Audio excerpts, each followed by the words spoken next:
Hello everyone. Today in this video we are going to prove theorem 1.4, which is root 2 is irrational. This theorem 1.4 is based on theorem 1.3, which we have already proved in our previous video, which states that the main part of the theorem, if p divides a square, then p divides a. If p divides a square, then p divides a. So this statement we have to use in this theorem 1.4 to prove that root 2 is irrational. Okay, keep this in mind. Now coming to here, theorem 1.4, root 2 is irrational. So in contrary, let us assume that the root 2 is not irrational. Let us assume that it is not irrational. That means let us assume that root 2 is not irrational, or we can also write root 2 is rational. Not irrational means rational. So if it is rational, by rational number definition, a number can be expressed in the form of p by q, where p and q are integers and q is not equal to 0. So if we think root 2 is irrational, that means root 2 also can be expressed in the form of p by q, okay, where p and q are integers. This is the definition of rational number, where p and q are integers and q not equal to 0. So root 2 can be expressed in the form of p by q. For example, if this p by q is not in simplest form, suppose this is not in simplest form, that means there exists a common factor for p and q, which can be divided, both can be divided by the common factor, and which we can express in the form of simplest form. So after dividing with any common factor which is divisible by both, let us think that it can be written in the form of a by b. Now this is a by b in the simplest form. Now think a by b is in simplest form. A by b is in simplest form means, what do you mean by that? A and b cannot be divided by any other factor other than 1. So a and b are co-prime. That means a and b are co-prime.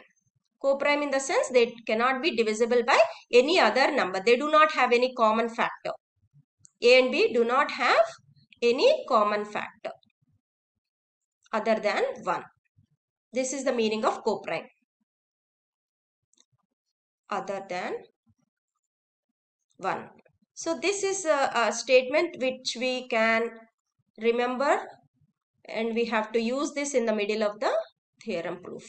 So remember this. They do not have any common factor other than 1. Right. Now coming to here.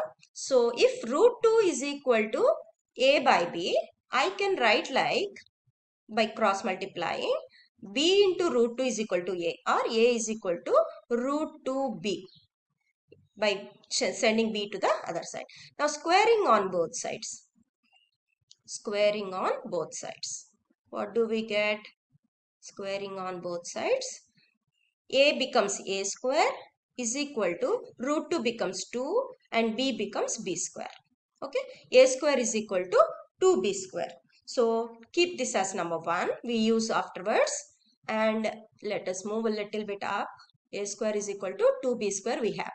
Okay. So if a square is equal to 2b square, that means, what do you mean by this? 2 divides a square. This 2 into something. So that means 2 divides a square exactly. So you can write that means 2 divides a square. If 2 divides a square, now by theorem 1.3, which we have already just discussed, theorem 1.3 says that if p divides a square, then p divides a also. So here you think p is 2 here. So here 2 divides a square means we have to understand that 2 divides a also. By theorem 1.3 we can say that 2 divides a. So we can also write as, now if because 2 divides a, we can also write a is equal to 2 into some number, some integer c, where c is an integer. A is equal to 2c, where c is an integer. Okay. Now if a is equal to 2c, you can also write it as 2c. If a is equal to 2c, this 2c we substitute in 1. A is equal to 2c, we substitute in this 1. A is equal to, so a square is equal to 2b square. So a square is equal to 2b square. I am substituting this value in this.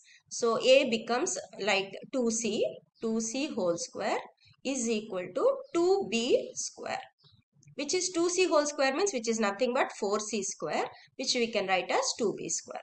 Now by cancelling out 2 ones and 2 twos, we can write now as, just let me write this side, 2 square is equal to, or b square is equal to 2c square. B square is equal to 2c square. So that means, what do you understand? B square is equal to 2 into something. 2 into something means you can also now understand 2 divides b square. That means 2 divides b square. So again by theorem 1.3. Again we use 1.3 theorem, which states that p divides a square, then p also divides a. So that means if 2 divides b square, we can also write 2 divides b. 2 divides b. What did we get previously? Here we got 2 divides a, here we got 2 divides b. That means we have to understand that if 2 divides a and 2 divides b, we should say that 2 is a common factor for both a and b. 2 is dividing a and 2 is dividing b. That means you should understand that 2 divides a and b has 2 as common factor.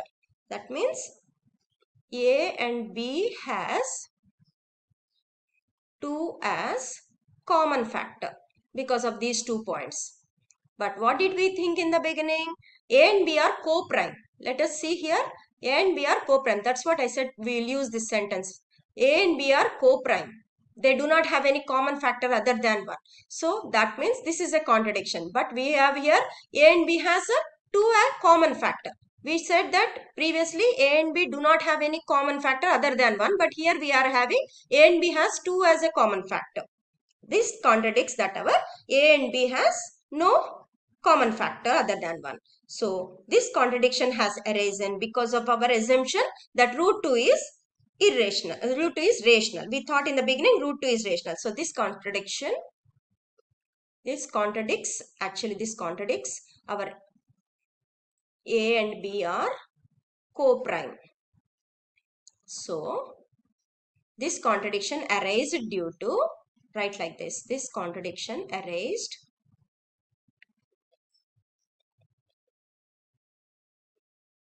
due to our incorrect assumption,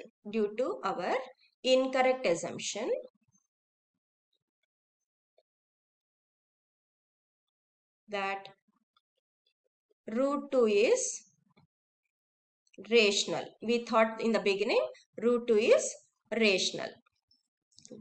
Incorrect assumption that root 2 is rational. That means now we can conclude that it is wrong.